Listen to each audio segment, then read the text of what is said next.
in táwọn yẹn bá ń sọ social media pé Rahman ṣe bẹ̀bẹ̀ kí ni bẹ̀bẹ̀ gan tó ń ṣẹlẹ̀ ń bẹ àwa ará oko àwa tá wà ní ìgbèríko tó yẹ pé kò sí iná kò sọ́nà kò sí gbogbo ẹ̀ ìjọba ò tọ́jú wa wọn ò ṣe ń tà ń fẹ́ tí ó ṣe àwọn ìlú láǹfààní nígbà tí ìjọba approve 17.8 billion naira láti tún hòtẹ́ẹ̀lì ṣe nígbà yẹn wọ́n ta tractor bíi 30 million naira tabara mo ṣe ìṣirò ńgbà yẹn owó yẹn lè ra 37 tractors fún ìjọba ìbílẹ̀ kọ̀ọ̀kan ní Kwara State. In fact a tún ṣẹ́kù wọ́n á tún rí bíi 2.5 million naira gbà láti fi ra diesel fún àwọn tractor yẹn. ó yẹ ká mọ̀ kí ló ń jẹ́ ìdàgbàsókè in tó ṣe ìlú láǹfààní. ṣe pé ká kàn máa kọ́ ká máa tí mò ń pè cosmetics ká kàn máa ṣe oge sí Ahmadu Bello. ṣé gómìnà Ahmadu Bello wẹ̀ ni wá ní o àbí gómìnà Ilorin ni wá ní o àbí gómìnà ìpínlẹ̀ Kwara ni wá. You talked about electricity and you talked about water. After Ilorin West Local Government Area, which is the largest population in Kwara State, Baruten Local Government Area is the second.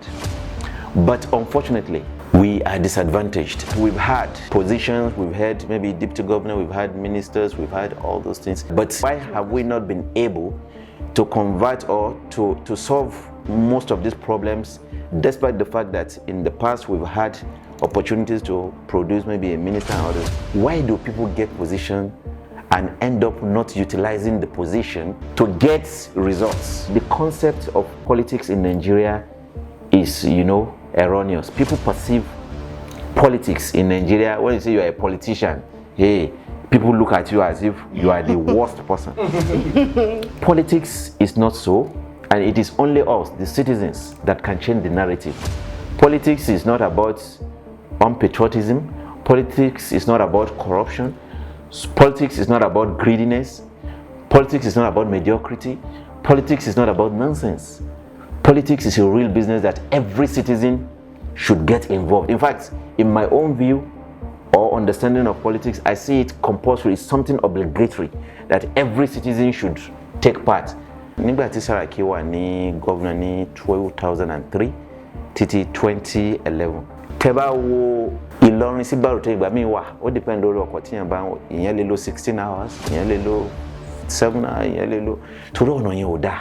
Ní ìgbà Bukola Saraki, Ilesha Baruba sí Chikanda is 125.2 thereabout kilometers. Ìjọba Saraki bá president ààrẹ ìgbà yẹn Yar'Adua Ọlọ́run fọ́run kẹ́ pé ọ̀nà yìí a fẹ́ ṣe, wọ́n ní kò sówó, ó sà lo influence pé okay, ṣé tabaṣọ ọ̀nà yẹn ṣe dáwó wà padà, wọ́n dẹ̀ ní pé no problem ẹ ṣe. Láàrin February 2004 di November 2009 wọ́n ṣe project yẹn 125.2 kilometers ọ̀nà. Ẹni tó bá mú Baruten kó tó ṣe ọ̀nà yẹn àti bí Baruten ṣe wà ń sìn, ó ta àwọn nǹkan púpọ̀ jí, ó ta àwọn businesses jí, àwọn business àwọn tó ń lọ sí Ìlọrin láti ọ̀dọ̀ wa káàkiri, àwọn yẹn tí wọ́n ń kó nǹkan oko jáde, wọ́n ń kó nǹkan oko wọlé, àtàwọn oríṣiríṣi businesses. Lẹ́ni gbogbo bí Baruten ṣe rí lẹ́ni àti tí Baruten dà lẹ́ni, ọ̀nà yẹn ní ìpínlẹ̀ development or ìlọsíwájú níwọ̀nba ìlọsíwájú ta níyẹn o, níwọ̀nba development ta níyẹn, ọ̀nà yẹn gẹ́gẹ́ ní ìpínlẹ̀ tí Saraki ṣe.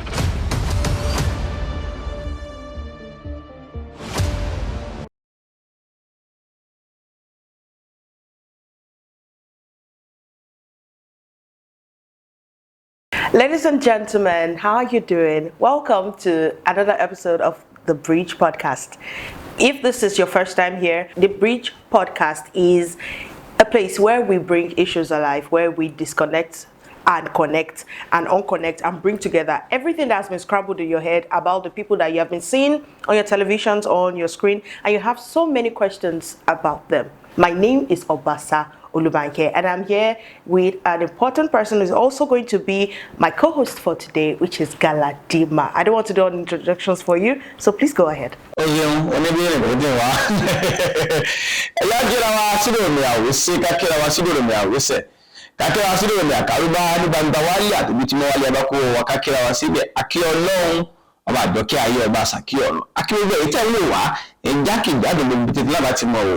Lákòókò tá a wà yìí níṣẹ́jú tá a wà yìí pé ẹ káàbọ̀ sórí ètò gidi.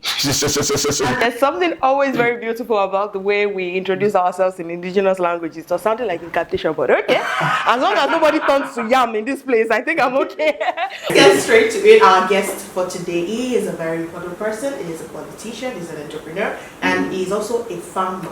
I like to use that word as directly as it is because a lot of people don't like to be associated with the word farmer, but it is still a very great aspect of the economy. We're talking about agriculture in the sense of it. And this person has had so many success stories. He has been through so many things, and he is right here in our midst. This very important person I'm talking about is no other person but Honorable Musa Idris Buko. Thank you so much for honoring us with your presence. Thank you so much for having me and availing us the opportunity once again to interact with the citizens across the states, nation, and of course, the world is a global village. So thank you for having me.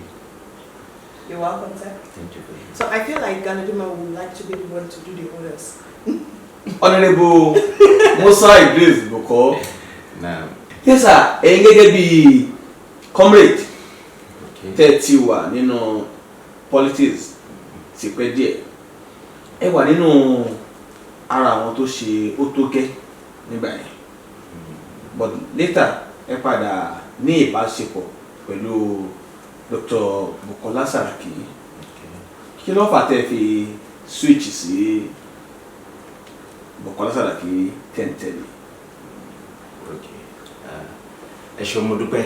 Yes, sir.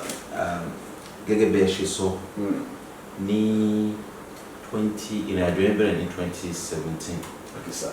Nígbà yẹn à ń agitate àwọn wò pé láti ìgbà tí ìpínlẹ̀ Kwara ti wà, láti ìgbà tí òṣèlú ti ń jẹ́ òṣèlú, láti ìgbà tí gómìnà ti ń jẹ gómìnà ní ìpínlẹ̀ Kwara,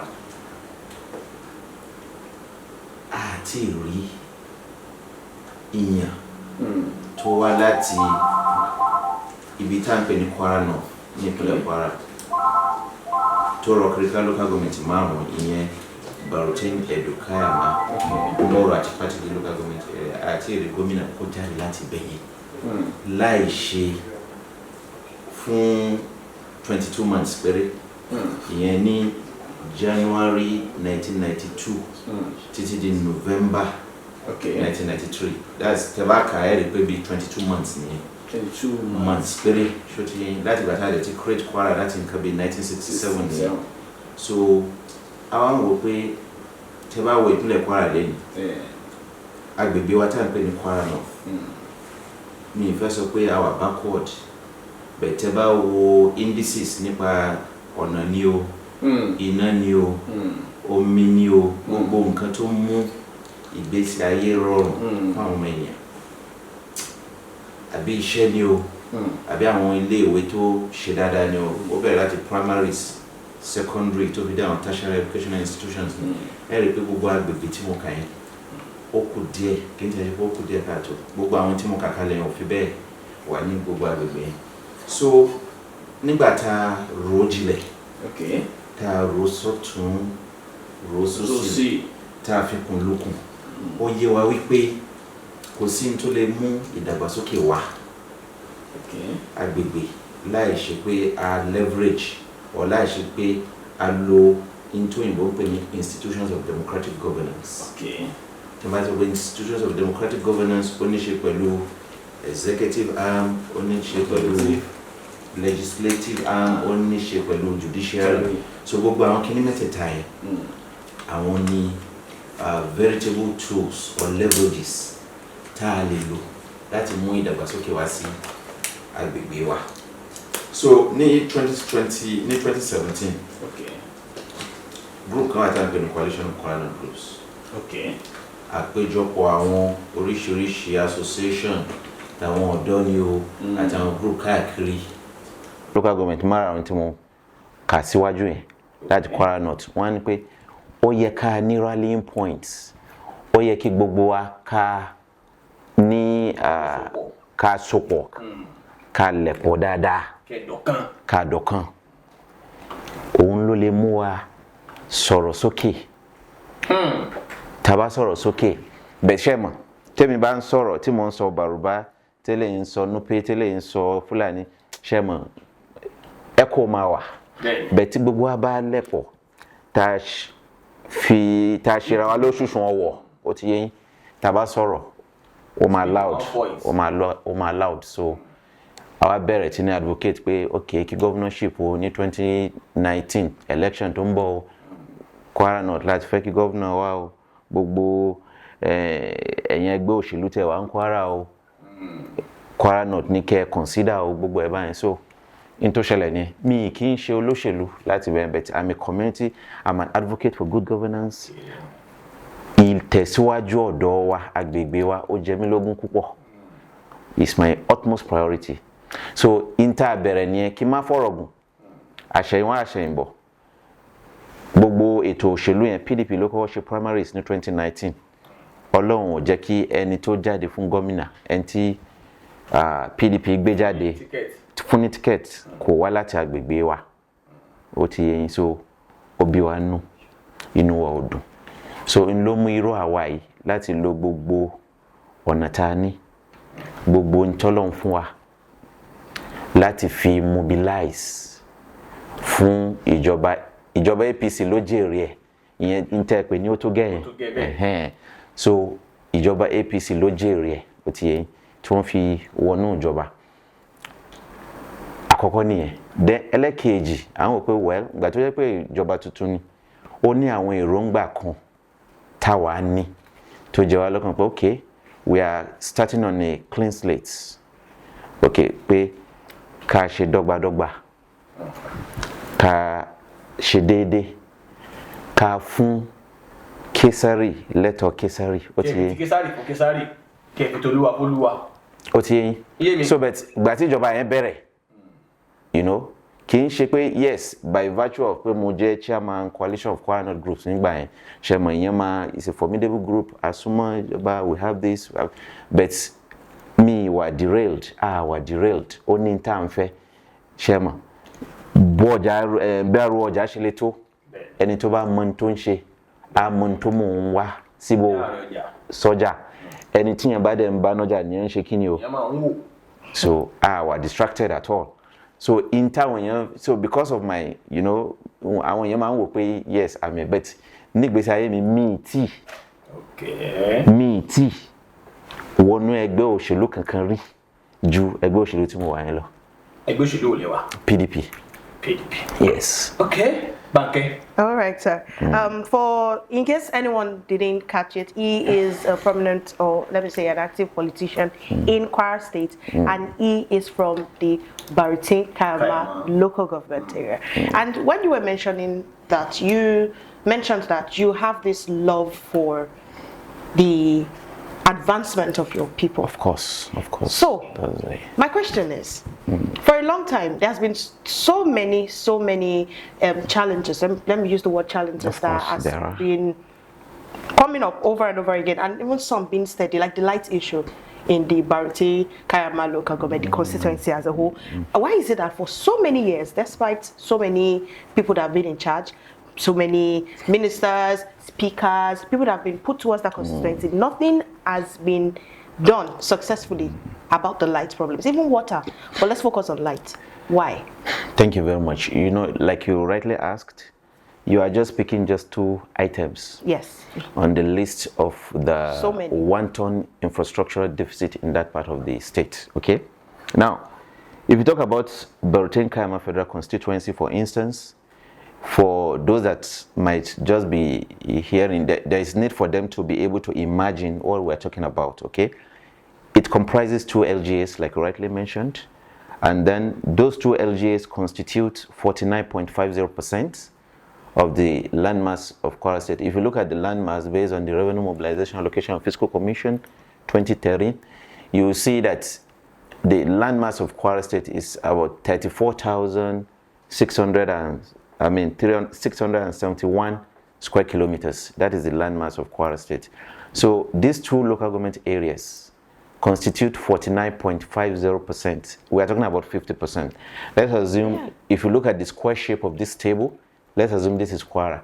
These 2 local government areas alone take about the half. So You imagine what we are talking about. Yes. And then if you talk about the population also, population-wise, after Ilorin West, which is the largest demography in Kwara State, according to revenue mobilization, you see, if you go to internet, you see a lot of, I don't want to call it rubbish, being posted around, but I'm talking about the revenue mobilization, allocation, and fiscal commissioner. Of course, it is the basis through which resources are shared in Nigeria, okay? So it has undergone a lot of verifications and other things. That is why I'm restricting myself.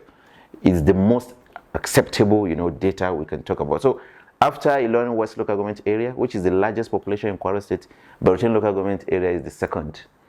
But unfortunately, like you said, we are disadvantaged, and I will restrict myself to these two things you mentioned. You talked about electricity, and you talked about water. So there are some things that we need to understand, both the citizens and public officers in positions of authority. There is a peculiarity. You don't have to be told that, for instance, taking Baruten for instance, it is the second largest local government area by landmass in the whole of the Federation. Okay. We have 774 LGs. Borgu LG in Niger State is the largest, and Baruten LG is the second largest. So you are talking about a vast land area. Now, you mentioned that we've had, positions, we've had maybe deputy governor, we've had ministers, we've had all those things. But why is it? And that is what you asked. Yes, why have we not been able to convert or to solve most of these problems, despite the fact that in the past we've had opportunities to produce maybe a minister and others? So this is the problem. Number one, we have internal problem, and then the other thing is the external problem. The internal problem has to do with the commitment. Okay. Courage. Commitment of who? To be precise? The occupants of offices or positions, okay? Okay. It has to do with commitment, sincere commitment. I'm not talking about cosmetics now. Sincere commitment, courage. You get my point? Okay. Courage to make things happen. See, politics, whether you like it or not, politics is a difficult terrain. But in terms of commitment, are you saying commitment to whom exactly? I'm coming. The citizens. Commitment to outcomes, to get results. I don't know if you get my point. Commitment to get results. You see, everything is about, because we've not really obtained the result. That is why you're asking this question today. So I said there are two major reasons. We have the internal, which has to do with the people who have had those opportunities themselves, okay? And then the external one, which has to do with the terrain. You get my point. Being a minister, of course, you cannot be a minister of Nigeria. You're being a minister will only occupy a particular ministry. The least or the highest thing you could do is to, lobby, your colleagues and other things to get things done. I don't know if I have to be fair, So, ability to maneuver these two things to get results is very difficult, because we are talking about a large terrain. And if you look at if you do a critical analysis of the infrastructural costs, okay, of establishing a power line in Baruten local government area, because it's a large expanse of land area, so the cost of doing that project is going to be very high compared to a small size area. You get my point? So we need combination of top-notch, positions. That is why people like us do advocate or advocated in the past, because we see that position as a means to our end, because the position of a governor is very powerful, for instance. You get my point? So you can leverage those positions to make things happen. So those are the two things. But I'm going to be unfair if I go too deep, in talking about commitment, in talking about courage, in talking about other things. But what happens then is still happening now. The question now is, which we may not have sufficient time to talk about, why do people get position and end up not utilizing the position to advance, or no, let me not go to advancement, people might, to get results. Let's stop at that. So you kind of answered my question with a question, but let me just let Galadima take over, because I'm still going to, in your answer, I'm still going to pick out some things to still further clarify something. No, the question has been answered actually. I told you that we need more powerful, positions. You get my point, to be able to address those needs. Because if you look at the infrastructural need of those places, because it's a large expanse of area to, do electricity projects. So somebody out there may not even have the will, to do it. I don't know if you get my point. Yeah. Thank you. And then the speaker for now. Yes. In Kwara North. Third position, the speaker. Yes. The state. Yes. About speaker can. Okay. Gẹ́gẹ́ bẹ́ẹ̀ ṣe sọ, ọ̀rọ̀ tí mo tì síwájú kó tó di pé ẹ béèrè ìbéèrè tí mo sọ yìí ni wípé bákan méjì ni. Àkọ́kọ́ ní ṣe pẹ̀lú ẹni tó wà nínú ipò àbí tó wà láyé yẹn, ó ti yé yín. A yàtọ̀ síra wa. The competence, the courage, the other things. Kò sí, notwithstanding pé àjọ dúdú, èmi lè ga jù yín lọ. Kẹ́yìn agadede àbí? All right, it's okay. So ẹ̀yin lè kí jù mí lọ. You understand? So ó ní ṣe pẹ̀lú individual. Ntí mo ń sọ kì í ṣe physical appearance mo ń sọ. Both the physical, every other thing that makes up a person. Ìyẹn báyìí. Then ẹlẹ́kejì, agbára speaker lè gbìyànjú tiẹ̀ ni. Agbára speaker ò lágbára kankan lẹ́yìn ìgbà tí wọ́n bá ṣe òfin. Okay, pé kí wọ́n ṣe òfin, kí wọ́n include àwọn project yẹn sínú budget. But tí ẹni tó wà lórí àléfà yẹn gómìnà tí ò bá ní interest, I'm being open and being realistic. Tí ò bá ní interest, ẹni tó jẹ́ gómìnà tí ò bá ní interest láti ṣe kíní yẹn, in tí speaker lè ṣe lórí ẹ̀, mo lè fẹ́ ní kò sí ní tó lè ṣe lórí ẹ̀, àbí kò sí ní tó lè ṣe lórí ẹ̀, ẹja fílẹ̀ bẹ́ẹ̀. Gbogbo wa dẹ̀ la mọ̀ bí ètò òṣèlú ṣe rí Nàìjíríà lọ́wọ́ báyìí. Púpọ̀ nú àwọn ilé aṣòfin state kì í ṣe ní Kwara lásán, tẹ́ bá wò káàkiri 36 state ẹ rí pé púpọ̀ nú àwọn ìgbìmọ̀ aṣòfin ìpínlẹ̀ káàkiri yẹn wọ́n ti sọra wọn di mi mọ̀ bí mo ṣe fẹ́ jù ẹ̀, mo ń wá Yorùbá tí ó tọ́ tí mo lè fi jù. Ẹ ràn mí lọ́wọ́ pẹ̀lú Yorùbá mi. So wọ́n ti sọra wọn di, errand, wọ́n ṣojú ṣe wọn tó. Pẹ̀lú bó ń ṣe mí ìdẹ̀ dá wọn lẹ́bi, kì í ṣe pé àwọn ni mo dá lẹ́bi. Bí ọ̀rọ̀ òṣèlú Nàìjíríà ṣe gbà nìyẹn lọ́wọ́lọ́wọ́ báyìí. Torí tẹ́ bá wo ohun tó ti ṣẹlẹ̀ sẹ́yìn àti ohun tó ń ṣẹlẹ̀ lọ́wọ́ báyìí, tẹ́ bá rí pé níwọ̀nba ìgbà tí aṣòfin kan bá ti jáde, ọmọ aṣòfin kan bá ti jáde láti ṣe tó tọ́ àti tó yẹ.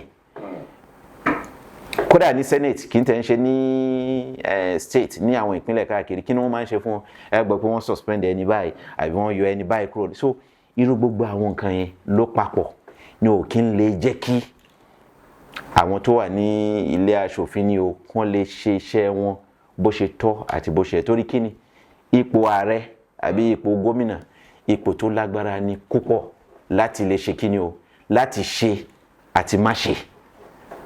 Ẹ̀dọ́sà. Ẹ̀yin sáré bèrè. Okay. Ẹ̀yin gẹ́gẹ́ bí èèyàn tó ti jáde fún ipò rí nípínlẹ̀ Kwara. Bẹ́ẹ̀ni. Gẹ́gẹ́ bí Federal House of Assembly. No reps. House of Representatives. Ní Kayama. Baruten Agis. Constituency. Now, mo fẹ́ kẹ́ compare Otoge tá ń lò lọ́wọ́ báyìí ní Kwara State. Okay. Pẹ̀lú Saraki tí wọ́n lò nígbà yẹn. Okay. Saraki agenda tí wọ́n lò nígbà yẹn. Okay. Àti Otoge tá lò nígbà yẹn. Kí ló ń jẹ́ Saraki agenda? Sorry, Saraki time tá lò nígbà yẹn. Okay. Àti Otoge tá lò nígbà yẹn. Mo fẹ́ kẹ́ compare àkọ́kọ́. Ẹ̀kejì mo fẹ́ kẹ́ dáhùn rẹ̀ pọ̀ ní pápá. Okay. Now, Kwara North agenda. Bẹ́ẹ̀ni. Kwara North agenda tó ṣe ní 2007. No, 2023. 2023. Bẹ́ẹ̀ni. Okay. Ojú lè fi wò tí ó fi padà wá sí mùsùlùmí. Okay. Ní àkọ́kọ́ ẹbí mi pé kí n wo ìgbà tí Saraki wà ní àléfà. Bẹ́ẹ̀ni. Tó ń ṣe ìjọba Saraki àti ìjọba tá wà ń sìn. Ìjọba tó gẹ́ta wà báyìí. Okay. Àwọn olóyìnbó máa ń sọ pé charity begins at home. Lílà tí pẹ̀sẹ̀ lóde. Yóò dá fún yín. Màá bẹ̀rẹ̀ láti local government mi. Ṣé understand? Nígbà tí Saraki wà ní governor ní 2003 títí 2011. wà around láàrin àwọn ìgbà kan bẹ̀bẹ̀ tí kò ṣe dìgbà tí ń bá wà around kí n tó fi George ní tó ṣẹlẹ̀ nígbà yẹn in tó ṣe pàtàkì jù ní pé kí ló ń jẹ́ ìdàgbàsókè kí ló ń jẹ́ development in tó ń jẹ́ development ni àwọn ìgbésẹ̀ àwọn iṣẹ́ tí ó ta àwọn oríṣiríṣi ìdàgbà multifaceted development tí ó ta lólobó tí ó ta jí tí ó jí wọn dìde tí ó ta wọn jí in tó ń jẹ́ ìdàgbàsókè nìyẹn láti ọ̀dọ̀ mi láti local government tí mo ti wá tẹ́ bá wo Ìlọrin sí Baruten ìgbà míì wà ó depend lórí ọkọ̀ tí ìyẹn lè lo 16 hours ìyẹn lè lo 7 hours ìyẹn lè lo torí ọ̀nà yẹn ò dáa ní ìgbà Bukola Saraki Ilesha Baruba sí Chikanda is 125.2 thereabout kilometers. Ìjọba Saraki bá president ààrẹ ìgbà yẹn Yar'Adua kọ́lọ́n fọ̀rùn kẹ́ pé ọ̀nà yìí a fẹ́ ṣe wọ́n ní kò sówó ó sà lo influence pé ok ṣé tabaṣe ọ̀nà yẹn ṣé ẹ̀dáwó wà padà wọ́n dẹ̀ ní pé no problem ẹ ṣe so wọ́n ṣe ìjọba yẹn wọ́n bẹ̀rẹ̀ ọ̀nà yẹn ní February 2004 ni wọ́n bẹ̀rẹ̀ ni wọ́n launch ọ̀nà Ilesha sí Chikanda no Ilesha sí Òkúta that's the first phase then the second phase àti Òkúta lọ sí border Chikanda yẹn so láàrin February 2004 di November 2009 ni wọ́n ṣe project yẹn 124 kilometers 125.2 kilometers ọ̀nà wọ́n ṣe ọ̀nà yẹn ẹni tó bá mọ Baruten kó tó ṣe ọ̀nà yẹn àti bí Baruten ṣe wà ń sìn notwithstanding pé ọ̀nà yẹn bí nǹkan bí ọdún mélòó kan sẹ́yìn ọ̀nà yẹn ti ń bàjẹ́ ó ti bàjẹ́ ó ti yé yín ó ta àwọn nǹkan púpọ̀ jí ó ta àwọn businesses jí àwọn business àwọn tó ń lọ sí Ìlọrin láti ọ̀dọ̀ wa káàkiri àwọn yẹn tí wọ́n ń kó nǹkan oko jáde wọ́n ń kó nǹkan oko wọlé àtàwọn oríṣiríṣi businesses lénìí gbogbo bí Baruten ṣe rí lénìí àti tí Baruten dà lénìí ọ̀nà yẹn ní ìpínlẹ̀ development ọ̀ ìlọsíwájú níwọ̀nba ìlọsíwájú ta níyẹn o níwọ̀nba development ta níyẹn ọ̀nà yẹn gẹ́gẹ́ ní ìpínlẹ̀ tí Saraki ṣe so tí mi ìbá tiẹ̀ lọ kọjá báyẹn you understand torí ní gbogbo àsìkò tàbá ní ká máa yànnà náà lẹ́ọ̀kọ̀ọ̀kan mo lè ṣe ó ti yé yín bẹ̀tẹ̀ ní gbogbo àkókò yẹn lọ́wọ́ so in tó ń jẹ́ development ni tẹ́ bá wá wo in tá à ń sọ yìí oríṣiríṣi ìdàgbàsókè ló ti ṣí ní gbogbo bẹ̀yẹn tẹ́ bá wo ọ̀nà yẹn àwọn filling station tó wà ń bẹ̀ wọ́n ń gba àwọn èèyàn síṣẹ́ àwọn èèyàn tí mo mọ̀ láti ọwọ́ ara mi tí wọ́n ń ṣe businesses ń bẹ̀ tó yẹ pé wọn ò sí ń bẹ̀ tẹ́lẹ̀ gbogbo wọn ti wà ń bẹ̀ èmi làwọn fọgá ní o èmi làwọn oríṣiríṣi welder oríṣiríṣi àwọn nǹkan so ọ̀nà yẹn development àkọ́kọ́ tá a rí lọ́dọ̀ yẹn ó ti mú ìdàgbàsókè wá bá wa so iná tí ò sí tẹ́lẹ̀ láti ìgbà tí ayé ti ń jáyé a ní iná rí ní Baruten local government area kò sí iná rí until April 1993 ní iná ṣẹ̀ṣẹ̀ sọ sí Ilesha Baruba so láti ìgbà yẹn àwọn other communities ò níná ṣùgbọ́n nínú ìjọba àwọn Bukola yẹn ṣe ń gbọ́ ní nǹkan bíi 2011 láti nǹkan bíi 2009 sí 2011 yẹn wọ́n fa iná láti Ilesha lọ sí àwọn Gwanara lọ sí àwọn Òkúta àti àwọn other areas so iná wà kò tó but láti 2011 iná yẹn ti collapse padà so méjì ṣe mọ̀ tá bá ń sọ̀rọ̀ ó yẹ ká máa fojú sùnùkù wọ ọ̀rọ̀ tó ṣe pàtàkì ṣe mọ̀ tó. ẹ wá compare pẹ̀lú ti president governor tó wà ní Kwara State báyìí. okay now president governor tó wà ní Kwara. ṣé mẹ́nu kí wọ́n ṣe kankan fún yín Kwara North ni.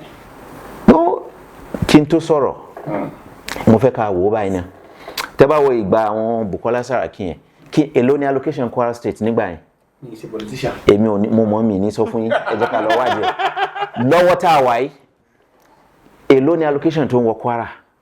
mo mọ̀ mi ní sọ ẹ jẹ́ kí gbogbo wa lọ ṣèwádìí no in tí mo kàn lè sọ fún yín ni pé owó tó ń wọlé fún wa nísìn ó lọ́pọ̀ kì í ṣe about 3 times. okay. bẹ́ẹ̀ni ìlọ́po mẹ́ta in tó ń wọlé fún wọn nígbà yẹn. okay. bẹ́ẹ̀ni so owó tó wà ń sìn ó ju owó tó wà ń gbà yẹn lọ now ẹni pé kí n compare ìjọba tó lọ àti ìjọba tí ò lọ ní ìgbà ìjọba Bukola Saraki wọ́n ń sanwó àwọn òṣìṣẹ́ ìjọba wọ́n ń ṣe irú àwọn iṣẹ́ tí mo kà kalẹ̀ yẹn nígbà yẹn mo mọ àwọn civil servant tí wọ́n máa ń sọ pé àwọn lọ conference àwọn lọ international conference national conferences tó yẹ pé ìjọba ló ń sponsor ẹ̀ bẹ́ẹ̀ ni mo ń kọjá lọ́jọ́ yẹn nígbà tí wọ́n launch stock exchange ní ọ̀nà post office àwọn nǹkan ń ṣẹlẹ̀ ó ti yé yín olúkálùkù àwọn nǹkan ń lọ díẹ̀díẹ̀ ó ti yé yín tí kò sí complain àwọn òṣìṣẹ́ ìjọba ní àti àwọn nǹkan báyẹn lọ now ní àsìkò ìjọba Fatai yẹn problem wà kí ni problem kí ló fà problem owó tó ń wọlé fún ìjọba látòkè kì í ṣe Kwara nìkan látòkè owó yẹn lọlẹ̀ pátápátá ó mẹ́hẹ̀ wọn wá rí owó ìjọba san ibi tá a ti ní problem nìyẹn ó ti yé yín so ìyẹn lọ báyẹn now tá bá wo ìjọba tá a wà ń bẹ̀ ń sìn gẹ́gẹ́ mo ṣe sọ fún pé owó tó ń wọlé ti lọ́pọ̀ ọ̀pọ̀lọpọ̀ owó ló ń wọlé fún wa Kwara lówó kan tá a bá mọ̀ ká lọ mọ̀ yes ìjọba tó wà lóde àwọn náà ìjọba owó àwọn òṣìṣẹ́ tí ìjọba Fatai ò rí san ìjọba tó wà lóde yìí ń rí owó yẹn san lóṣù a gbọ́ pé mo kàn mi fẹ́ ṣe ìwádìí lọ mo kẹ́sì ẹ̀ sà at least ní wọ́n bá on the average wọ́n rí owó àwọn òṣìṣẹ́ san lóṣù ìyẹn báyìí but tá bá wo aspect development ibi tí mo ti ní problem pẹ̀lú ìjọba tó wà lóde yìí gbogbo dúkìá Kwara gbogbo àlùmọ́nì Kwara ojú kan ní ìjọba yìí ń tò sí àkọ́kọ́ ní kíní kan wà tí a ń pè ní local government allocation from the FAC Federal Allocation and Account Committee oṣooṣù ó ní owó tí ìjọba máa ń pín fún àwọn local government káàkiri tá bá wo àwọn local government irú èmi ń sìn ní Kwara yìí Baruten local government tí mo ti wá allocation wa ló máa research wa tí mo ṣe láti January 2003 títí di October last year allocation ó ti yẹ tá bá dá gbogbo ẹ̀fọ́ Baruten ṣì ló ní highest allocation jù ní Kwara lẹ́yìn náà Ilorin West bẹ̀ẹ̀ tá bá wo allocation àti bí last year àbí ọdún kan àtààbọ̀ sẹ́yìn owó tó ń wọlé lóṣooṣù ń sìn tí Ilorin West ti ń ju ti Baruten lọ díẹ̀díẹ̀ ó ti yẹ bẹ̀ẹ̀ tá bá wo láti January 2003 di ìgbà tí mo sọ yẹn ẹ̀rì pé owó wa ló ń wọlé jù Kayama lẹ́yìn Ilorin lẹ́yìn Baruten Ilorin West ní local government ẹlẹ́kejì tó ní allocation jù lẹ́yìn yẹn Ìfẹ́lódù lẹ́yìn yẹn Kayama ní number 4 but tẹ́ bá wo àwọn ìjọba ìpínlẹ̀ àmọ́ ìbílẹ̀ wa ní Kwara State ẹ rí pé ọ̀pọ̀lọpọ̀ owó tó ń wọlé yẹn ó ti yẹ àárí ipa owó yẹn like the last time tí mo check owó tó ń wọlé fún local government mi lóṣù is over 500 million naira per month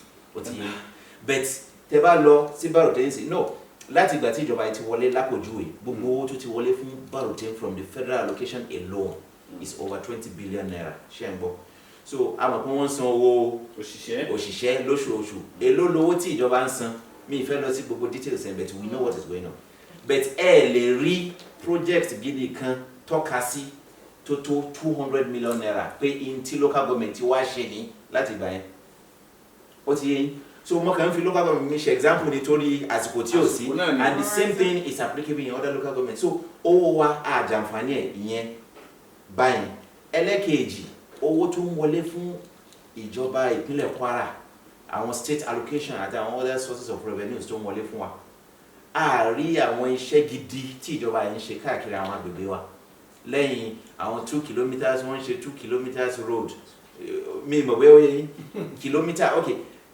bí yàrá tá ti ń ṣe program mi ṣe wá ń sìn kí n dá ọ̀dà sí gbogbo ìta àti ọ̀nà máa dá ọ̀dà sí gbogbo ìta tí n bá wọnú ilé màá wà nù eruku kí ni ìtumọ̀ ìdàgbàsókè yẹn so gbogbo púpọ̀ nínú tí ìjọba yẹn ń ṣe gbogbo owó wa tó yẹ kí gbogbo irú àwa tá wà ní àwa ará oko àwa tá wà ní ìgbèríko tó yẹ pé kò sí iná kò sọ́nà kò sí gbogbo ẹ̀ ìjọba ò tọ́jú wa wọn ò ṣe ń tà ń fẹ́ tí ó ṣe àwọn ìlú láǹfààní in táwọn yẹn bá ń sọ ní social media pé Rahmani ṣe bẹ̀bẹ̀ I'm not here láti but ó tọrọ là ń sọ fúnra wa pé ó ń ṣe bẹ̀bẹ̀ kí ni bẹ̀bẹ̀ gan tó ń ṣẹlẹ̀ ń bẹ̀ bẹ̀ tẹ́ bá wo Ìlọrin sí lápòjúwe tẹ́ bá wo Ahmadu Bello gbogbo àwọn ohun tí ìjọba fi síbẹ̀ èmi ni Kwara Internal Revenue ni o èmi ni court house tí wọ́n ṣẹ̀ṣẹ̀ ń ṣe ni o èmi ni civil service hospital pẹ̀tẹ́sì alága 6 tí wọ́n ṣẹ̀ṣẹ̀ ń kọ́ bẹ̀ ni o èmi ni Kwara hotel o ṣé n tó jẹ wá lógún ni ẹni Kwara ṣé ọ̀rọ̀ hotel owó tí nígbà tí ìjọba approve 17.8 billion naira láti tún hòtẹ́ẹ̀lì ṣe nígbà yẹn wọ́n ta tractor bíi 30 million naira tabara mo ṣe ìṣirò ńgbà yẹn owó yẹn lè ra 37 tractors fún ìjọba ìbílẹ̀ kọ̀ọ̀kan ní Kwara State. In fact a tún ṣẹ́kù wọ́n á tún rí bíi 2.5 million naira gbà láti fi ra diesel fún àwọn tractor yẹn. So ó yẹ ká mọ̀ kí ló ń jẹ́ ìdàgbàsókè in tó ṣe ìlú láǹfààní ìyẹn gbọ́dọ̀ ní vision bá a ṣe wá ń sìn ìbò la fẹ́ ìbò ni Kwara wà lẹ́yìn ìbò ni mo fẹ́ kí Kwara wà lẹ́yìn ọdún 5 sí 10 sísìn ṣẹ́mọ̀. So òun ló máa gáàdì ìgbésẹ̀ tá à ń gbé kì í ṣe pé káàkiri máa kọ́ ká máa tí mò ń pè cosmetics káàkiri máa ṣe oge sí Ahmadu Bello ṣé gómìnà Ahmadu Bello wẹ̀ ni wá ní o àbí gómìnà Ilorin ni wá ní o àbí gómìnà ìpínlẹ̀ Kwara ni wá. So irú àwọn nǹkan yẹn ó ṣe pàtàkì ó ṣe kókó. Gbogbo ẹni tí Ọlọ́run bá fi jẹ gómìnà ìpínlẹ̀ Kwara Ọlọ́run ò ní bí ẹni yẹn pé Ọlọ́run á bí ẹni yẹn náà pé kí ló fi ìgbà agbára tá a fún ẹ ọdún 4 ló lò ní ọdún 8 ló lò ní kí ló fi ṣe nípínlẹ̀ Kwara ṣé gómìnà Kwara ní ẹni àbí gómìnà Ìlọrin àbí gómìnà Ahmadu Bello wẹ̀. So gbogbo ẹni kì í ṣe tó wà mẹ́lẹ̀ ní gbogbo ẹni tó bá jẹ gómìnà ní ìpínlẹ̀ Kwara ó gbọ́dọ̀ ní ìbẹ̀rù Ọlọ́run ó dẹ̀ gbọ́dọ̀ fi kò gbọ́dọ̀ gbogbo owó Kwara ní o gbogbo ìlọsíwájú ó gbọ́dọ̀ jẹ́ lógún káàkiri kì í ṣe pé káàkiri máa ṣe flyover unity. Ṣé kìí achievement? Èmi ò ká achievement o oge ni mo kà kú. So those are the truths. Ó yẹ ká ní àwọn ìgbésẹ̀ tó yẹ pé yóò mú ìtẹ̀síwájú lọ sí Kwara. Tẹ́ bá wo Niger State lápòjú ẹ̀ ń sìn. Report sọ pé about 650 billion naira ni owó tó wọlé tí ìpínlẹ̀ Niger State pa wọlé lọ́dún tó kọjá láti ara in tí wọ́n ná sí ètò ọ̀gbìn àti àwọn nǹkan ṣe understand. So about two lọ́dún tó àwa yìí sìn ìpínlẹ̀ Niger máa ná 410 billion naira sí ọ̀rọ̀ ètò agriculture. Èló ni à ń ná ní Kwara as at the last budget ná 2% budget Kwara ní ètò. So gbogbo àwọn tí mo dẹ̀ ń sọ yìí òun ló máa ṣe ìgbèríko láǹfààní ọmọ wo lẹ́yìn Ilorin West for ní àwọn oko àti àwọn gà púpọ̀. We believe that all the things you've been able to mention has extensively answered our question. Baba yẹn fẹ́ dá mi láwọn ní ẹgbẹ́ òbí but I think I've been able to pass it. Yes, extensively. You have not finished it. Continue. Okay, so there are a lot of things you said that actually answered a lot of our questions. Okay. So there's this final question that I would like to ask, and it's very, very important when it comes to politics, especially in Nigeria as a whole, not just Kwara State. Right.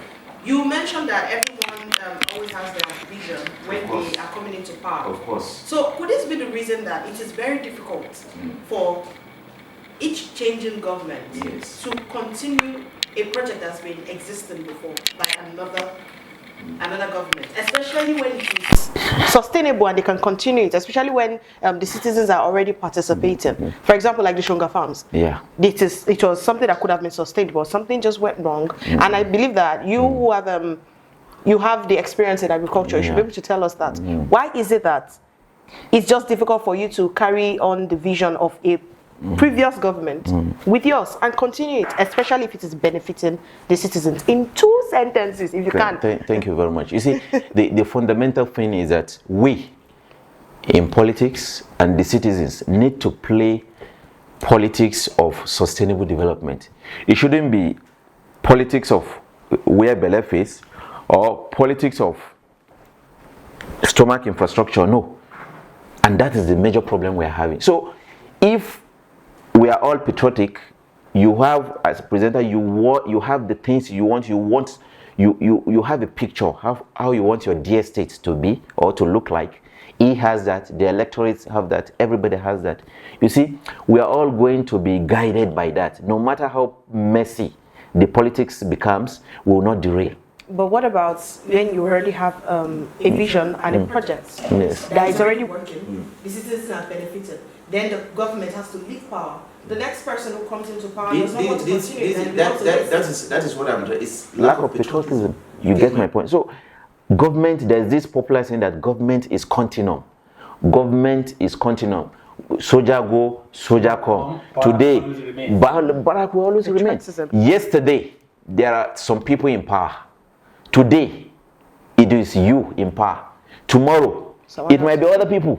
So that is how this thing will continue until, but we are all going to be remembered for whatever legacy we establish. So now, as I'm urging those in politics, those that got destined to be in power now, and those that will come after that, let us prioritize, patriotism, the well-being, irrespective of the project we are talking about.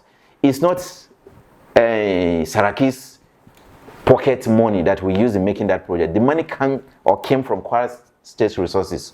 So whoever comes should sustain it, develop it. You get my point. So irrespective of that, those that are here today, we don't know who will come tomorrow. Whatever project that these people have already started, whether you like it or not. Like me, I don't like all these things I'm saying in Kwara. I see it as a needless or misplaced priorities. You get my point? But notwithstanding, I'm just saying it as an example. If you get my point, if God said maybe I'll be the one to be the next government, even though I don't like it, you understand, it has started already. We have to just complete it. You get my point? So government is continuum, and we all need to join hands together to build the state. So that patriotism and prioritizing the people first will be most important. I mean, we override that this one is we are not in the same political party, but let us take Kwara first, the people first, above cosmetics. Okay. Honorable Idris. Ẹ̀yin gẹ́gẹ́ bí àgbẹ̀. Bẹ́ẹ̀ni. Tẹra mọ́ sí àgbẹ̀. Bẹ́ẹ̀ni. Ọ̀pọ̀lọpọ̀ ọ̀dọ́ láyé tá a wà yìí. Bẹ́ẹ̀ni. Wọ́n rí iṣẹ́ àgbẹ̀ gẹ́gẹ́ bí white collar job. So kò jẹ́ kí wọ́n súnmọ́ iṣẹ́ àgbẹ̀ yìí dáadáa. Bẹ́ẹ̀ni. Ojú rẹ̀ ń fi wo iṣẹ́ àgbẹ̀ gẹ́gẹ́ bí iṣẹ́ tẹ̀yìn gbámú gẹ́gẹ́ bí aró oko. Yóò dáa fún yín. Nígbà tí ẹ bẹ̀rẹ̀ sí ní sọ̀rọ̀, mo sọ pé láyé ìgbà kan nìyẹn. Mo fẹ́ lè sọ pé nísìnyí lọ́wọ́ tá a wà yìí kò sí ọ̀dọ́ náà àti ọ̀dọ́ pupa o àti ọ̀dọ́ dúdú o àti ọ̀dọ́ pákó bíi tiwa o àti ọ̀dọ́ bọ̀tí bí àwọn kan o. Bí àwọn bá kẹ́. Kò sí ẹni tí ò mọ iye oko lọ́wọ́ tá a wà yìí. I'm telling you, kò sí ẹni tí ò mọ̀. Ó ti yé everybody pé iṣẹ́ àgbẹ̀ òun ni iṣẹ́ tó lálùbáríkà jù. Òun dẹ̀ ní iṣẹ́ wọ́n ní pé tí ebi bá yọ kúrò nínú iṣẹ́ ṣe kí ni. So kò sí ẹni tí ò mọ̀ ń sìn pé iṣẹ́ àgbẹ̀ ṣe pàtàkì. So láyé ìgbà kan nìyẹn làwọn èèyàn bẹ̀tẹ̀ àwọn èèyàn mọ̀ ń sìn. But problem tá a ní pẹ̀lú àwọn ọ̀dọ́ yẹn ni wípé ẹni tó ń wá ní tí ó jẹ tẹ́lẹ̀, ẹni tó ń wá iṣẹ́ tí ó ṣe tẹ́lẹ̀ láti ẹ̀ ti bọ́ra ẹ̀ láti fi tọ́jú ara ẹ̀. Lọ́wọ́ tá a wà yìí nǹkan ètò ọ̀gbìn ti wọ́n, ilẹ̀ tí yóò ti dáko gan ó ti di wàhálà ń sìn, kò sílẹ̀ mọ́, ó ti yẹ ibi tí ilẹ̀ wà ó jìnnà nínú gbólọ́hùn lọ́hùn ni. Ìjọba ò dẹ̀ ṣojúṣe wọn láti ṣe kíni o, láti develop àwọn ìgbèríko wa tí a ṣe dùn lọ tí wọ́n pé èèyàn ó wọkọ̀ wọ́ọ́rọ́wọ́ lọ sóko kíyàn dáko kíyàn padà bẹ̀tẹ̀ àti lọ sí gbogbo bẹ̀yẹn gan wàhálà ni, kò síná kò sọ́nà. So àti pé àwọn nǹkan tíyàn ó fi dáko èmi làwọn tractors ni o, àwọn olówó nìyẹn o, àbí àwọn irinṣẹ́ kéékèèké tíyàn ó fi ìṣoko àbí àwọn tíyàn ó fín, àwọn oògùn tíyàn ó fi pa kókó láti fi dáko, gbogbo ẹ̀ tí wọ́n gan-an ni. So ọ̀dọ́ tó ń wá bí ó tẹ̀ ṣe bọ́ra ẹ̀ ó ní láti tọ́jú ara ẹ̀. So àti dáko ń sìn, olówó ló ń dáko o, tẹ́ ẹ bá mọ̀ kẹ́ tún mọ̀ ń sìn. So bẹ́ẹ̀ ni kì í ṣe pé àwọn ọ̀dọ́ yẹn ò fẹ́ dáko. So bọ́rọ̀ yẹn ṣe rí nìyẹn. So a ṣì ń rọ ìjọba ti ń ṣe àwọn oríṣiríṣi ìgbésẹ̀ kọ̀ọ̀kan láti pín fertilizer fún àwọn èèyàn àti àwọn irú nǹkan báyìí, bẹ́ẹ̀ kò tí ì tó. Wọ́n ń gbìyànjú bẹ́ẹ̀ kò tí ì tó. So àti àwọn nǹkan mìíràn, ara achievement náà ni torí ẹ̀ mo ṣe sọ. Kì í ṣe ọ̀rọ̀ jàǹbá kọ́ là ń sọ, ọ̀rọ̀ òótọ́ là ń sọ fúnra wa. Bí ìpínlẹ̀ Kwara ó ṣe ṣe kíni o, bí ó ṣe tẹ̀síwájú, bí ó ṣe gòkè àgbà. So in tó ń discourage àwọn ọ̀dọ́ ni ẹ̀bẹ̀ tá bá wò púpọ̀ nínú àwọn ọ̀dọ́ yẹn fẹ́ dáko, kò sẹ́ni tí ò mọ̀ ń sìn. Tòmátì ni o, owó ni, ilá ni o, owó ni, ẹ̀fọ́ ni o, àmì owó ni. Ká tó máa sọ̀rọ̀ àwọn soya beans, àwọn àgbàdo àti gbogbo ẹ̀ lọ́ba àbí ìrẹsì. So àwọn ọ̀dọ́ fẹ́ dáko ṣùgbọ́n agbára yẹn ni ò sí. All right, sir. Thank you very much for everything you said. This is the final question. This is the last question. Okay. Final question. You've been able to give us everything in politics that we wanted from you, as well as agriculture. Okay. Now, what advice do you have for the young people that want to go into either politics or agriculture as the next step in their career goals or their career path? Okay, thank you very much. I'll start from the agricultural aspect. Not just the agricultural aspect, but as youth, we must be able to paddle our own canoe. The world is not easy. Life is not, a bed of roses. We have to wake up. We have to think out of the box. We have to be very industrious. We have to be focused. We have to have vision. We shouldn't just take everything that life is throwing at us. No. Know what you want, define what you want, and if you have that, it will help you to set appropriate goals. When you set those goals, you don't need any other person to even push you. You will push yourself to attain those goals. But if you are goalless, you are visionless, then you continue to rigmarole on the same spot. So I urge the youth, starting from us, we have to be good citizens. We have to be patriotic. Whether you're a Muslim or you're a Christian, you have to hold your God. It's part of life. Then you have to know what you are doing by being responsible, being a responsible citizen, to take care of yourself, fulfill your responsibility on yourself, fulfill your responsibility on your neighborhood, fulfill your responsibility on your community, fulfill your responsibility on your LJ, fulfill your responsibility on your dear state, and fulfill your responsibility on the nation, and of course, fulfill your responsibility on humanity. Once we are able to link these things together, it will make us to be who we ought to be. Now to politics. I get worried and I get disappointed when people talk about politics. Apart from coming to politics, we are into many other things, community development, public affairs analysis, and other things. But unfortunately, the concept of politics in Nigeria is, erroneous. People perceive politics in Nigeria, when you say you're a politician, hey, people look at you as if you are the worst person. Politics is not so, and it is only us, the citizens, that can change the narrative. Politics is not about unpatriotism. Politics is not about corruption. Politics is not about greediness. Politics is not about mediocrity. Politics is not about nonsense. Politics is a real business that every citizen should get involved. In fact, in my own view or understanding of politics, I see it compulsory. It's something obligatory that every citizen should take part. Because, like I mentioned at the start of our conversation, I talked about institutions of democratic governance. Today,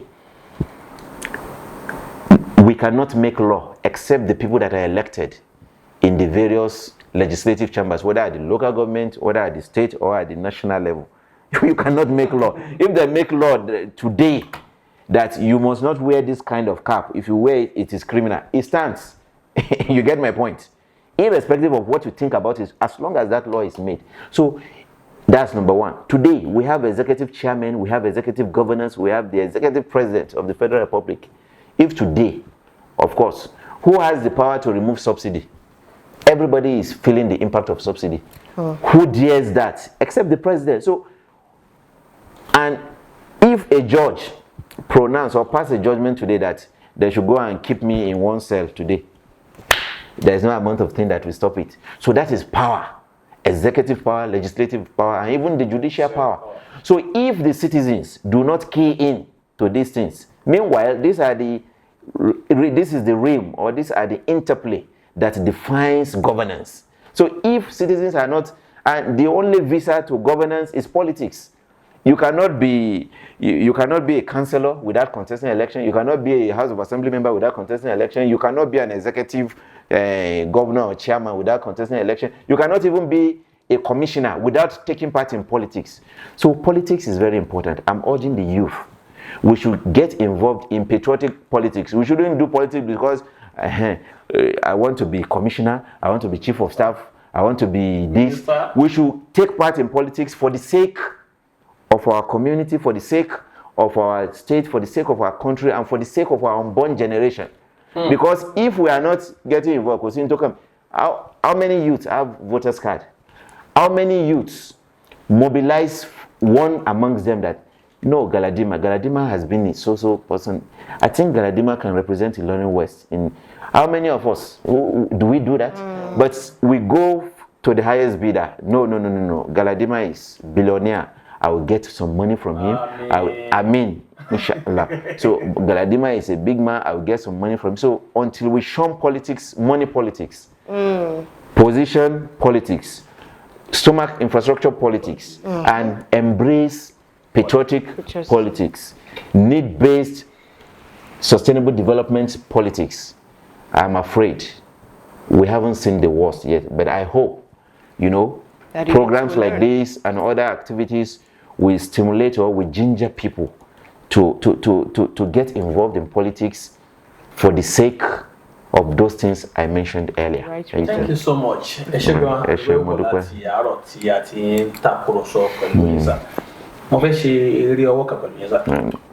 No problem. Come on, No. Kimaseso. Emashi. Ìlú wo lẹ ti ra fìlà yẹn? Fìlà yìí. Ilorin. Ilorin. Bẹ́ẹ̀ni. Lọ́dọ̀ ta ni Ilorin? Lọ́dọ̀ Hausa kan. Hausa kan. Aṣọ tẹ́ wọ̀ ta ló bá yẹn rán? Abuja. Abuja lẹ ti rán. Bẹ́ẹ̀ni. Okay, ago wo yín? Bẹ́ẹ̀ni. Ilorin. Ilorin. Bẹ́ẹ̀ni. Who made it? Who made it? Òyìnbó. Ìbò ló ṣe? Bẹ́ẹ̀ni. Kọ́ọ̀yà. Iye ti já nìyẹn. Mi já, ó tọrọ ni. Ìbò ló ṣe? Bẹ́ẹ̀ni. Bàtà ẹsẹ̀ yín kọ́? Kí mo bàtà tí mo wọ̀. Mi mọ ibi tí wọ́n ti ṣe. Ẹ̀yọ́ ló ṣe? Ìbò lè ṣe ra? Ìlọrin. Ní mo wá sí wá ṣe? Mi lè dá ẹni tí mi bá mọ̀ mi kì í sọ. Ṣẹ̀rin tó dùn mí jù ní pé tó bá yẹ kí gbogbo ohun tí ẹ wọ̀ pátápátá. Bẹ́ẹ̀ni. Tó bá yẹ pé àwa ara wa la ṣe ni. Bẹ́ẹ̀ni. Ìbá fún yín 1 million. Allahu Akbar. Ìyẹn fi hàn wípé ó kù díẹ̀ káàtó fún wa. Àfi kí gbogbo wa ṣọwọ́pọ̀ ká ṣe ń tó tọ́ àti ń tó yẹ kí èròǹgbà wa kó lè já sí ìmúṣẹ. Báwo ni ò bá ṣe rí lénìí ká sọ pé gbogbo ń tẹ́ kàkálẹ̀ nílọrin mo tẹ̀ gbìyànjú torí owó mi Ìlọrin náà mo ná sí pé Ìlọrin náà mo ti ra púpọ̀ náà àwọn kìíní yẹn but báwo ni ò bá ṣe jẹ́ kó jẹ́ pé bàtà yìí Ìlọrin la ti ń ṣe èyí tí mo wọ̀ lẹ́sẹ̀ á ní àwọn tó ń ṣe bàtà ńlọrin dáadáa but àti aago yẹn náà kó jẹ́ pé so irú ìpínlẹ̀ Kwara tá à ń fẹ́ nìyẹn so that tá a bá lọ sí ìlú òyìnbó tá a bá lọ ká máa yan fanda gẹ́gẹ́ bí ọmọ ìpínlẹ̀ Kwara pé yes àwa nìyẹn àwa náà ni. Thank you very much, sir.